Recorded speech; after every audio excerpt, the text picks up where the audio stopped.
Hello, welcome to the print. My name is Amna Begam Ansari, and as you guys know that I am the regular columnist with the print. And this week I have written about Waqf Board reform bill.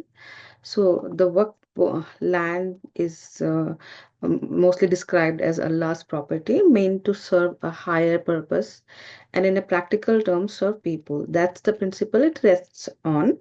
But once the sacred trust left in human hands, it becomes subject to human flaws.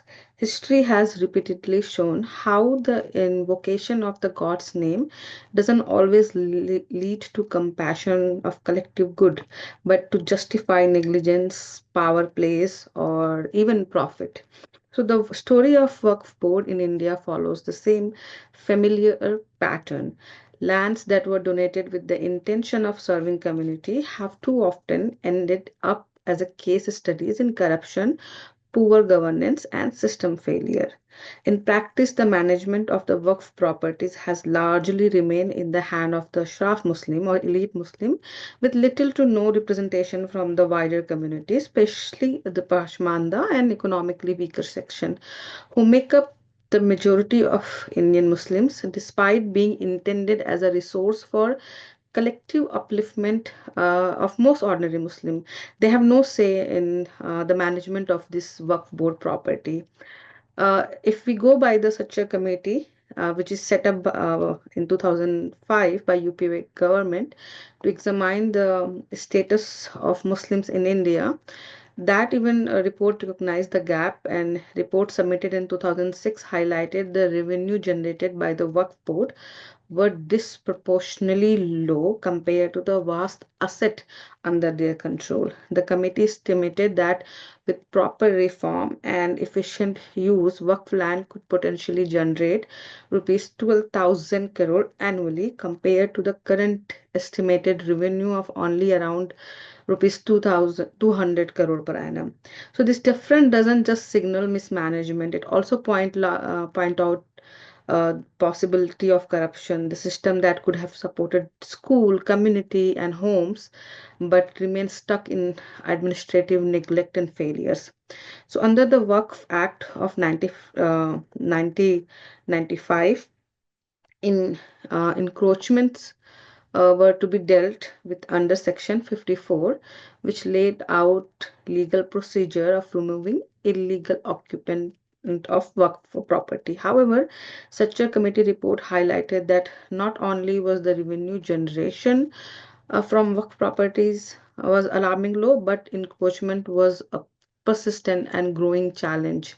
According to the government data, at least 58,889 work properties are facing encroachment, and over 13,000 are tied up in litigation. However, the more debatable piece of legislation was Section 40 of the Waqf Act, which gave basically Waqf Board the authority to identify uh, and declare properties as Waqf, even if they hadn't been officially recorded as such. So the intention perhaps was to safeguard forgotten or undocumented endowments, but over the time this provision began to raise difficult questions, not because it helped tackle encroachment, but because of how it was used to assert ownership over disputed or poorly documented land. So the current Waqf reform debate seems to resolve around Section 4, which quietly become most contested part of Waqf Act. In Parliament, it wasn't debated, it was torn and thrown away quite literally by the AIMM chief Asawuddin Awasi. That movement may have been dramatic, but it shows or reflects the deep anxieties that surround this section. So, under Section 40, the Waqf Board has the authority to initiate a suo motu inquiry to determine if a property is Waqf, a power which is very unique to it and not granted to any other charitable or religious board representing other communities. The argument in defense of the Section 40 is not without weight.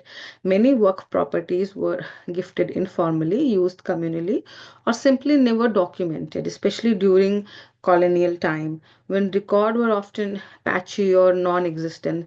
Section 40 was meant as a safeguard, a way to protect what might otherwise be lost or quietly taken.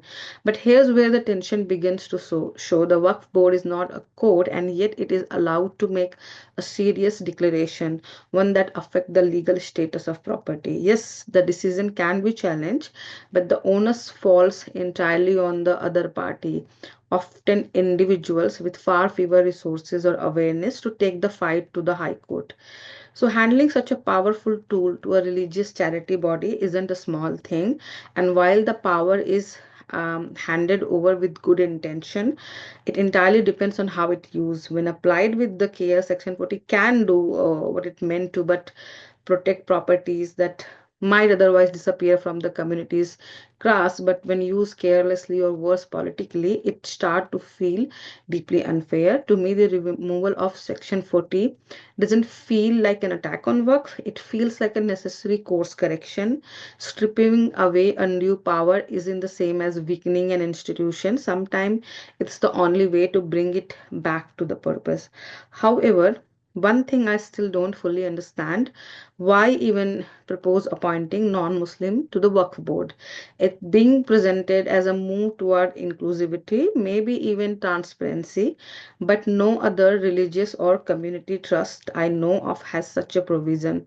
However, Home Minister Amit Shah did clarify in Parliament that there is a no provision to include non-Muslims among those managing the religious aspect of the Waqf institution. He said the change apply to only to the council and administrative board, not to those directly handling religious matters. But still, I do not know any Christian board or even some Hindu temple board which has a different people from different um, faith as a administrative body. So this seems to me unfair, and I don't understand the reason behind it. If the reason is that you can't trust the particular community, that's a very wrong kind of message, and that's not how democracy should work. It's a failure of democracy. And its core, the conversation around Waqf reform, it is not just about land, law, or board. It's about trust in institution, in governance, and in the idea that something created for community welfare can still serve the purpose. Section 40 may be gone, but the real test lies ahead. Will this reform bring transparency and better management, or simply shift power from one place to another without addressing the deeper structural issue? It's easy to rewrite clause in the legislation. It's far harder to rebuild system way down by years of neglect and misuse. For more such a video, keep watching.